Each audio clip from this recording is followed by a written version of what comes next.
Corona کے بڑھتے ہوئے کیسز کے پیش نظر حکومت پنجاب کی جانب سے SOPs جاری کیے گئے ہیں۔ جو گاہک بغیر ماسک کے سودا سلف خریدنے کے لیے دکاندار پر آئے اسے سروس نہ دی جائے، جس پر اسسٹنٹ کمشنر بکھر محمد طلعت سعید نے SHO سٹی بکھر ملک اختر بگا کے ہمراہ شہر کے مختلف بازاروں کا اچانک دورہ کیا اور مختلف دکانداروں کو حکومتی قواعد و ضوابط کی خلاف ورزی کرنے پر سیل بھی کیا۔ اسسٹنٹ کمشنر بکھر نے دکانداروں اور عوام کو مخاطب کرتے ہوئے کہا کہ احتیاط کا دامن تھام کر کورونا کے ساتھ جینا سیکھنا ہوگا۔ جیسا کہ آپ کے علم میں ہے، اس وقت ہم انفارچونیٹلی کرونا وائرس کے پھیلاؤ اور اس کی تباہ کاریوں کے حوالے سے پیک جو ہے وہ پاکستان میں ہم اس وقت ایکسپیرینس کر رہے ہیں۔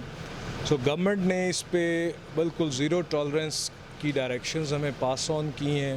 اگرچہ بازار اور وہ چیزیں ایک سمارٹ لاک ڈاؤن کی شکل میں لمیٹڈ اجازت ملی ہوئی ہے، مگر اس کے ساتھ جو احتیاطی تدابیر ہیں جن میں بطور خاص سوشل ڈسٹینسنگ، رش کا نہ کرنا، ظاہر ہے وہ سوشل ڈسٹینسنگ کا ہی ایک وہ ہے آف شوٹ ہے، plus mask, sanitizers, hand washing facilities اور یہ تمام SOPs جو وقتاً فوقتاً گورنمنٹ کی طرف سے آئی ہیں ان پہ عمل درآمد ہم یقینی بنا رہے ہیں۔ اسسٹنٹ کمشنر بکھر نے مختلف دکانداروں کو وارننگ بھی جاری کی۔ انہوں نے SOPs پر عمل درآمد نہ کرنے پر 7 سے زائد دکانوں کو سیل بھی کیا۔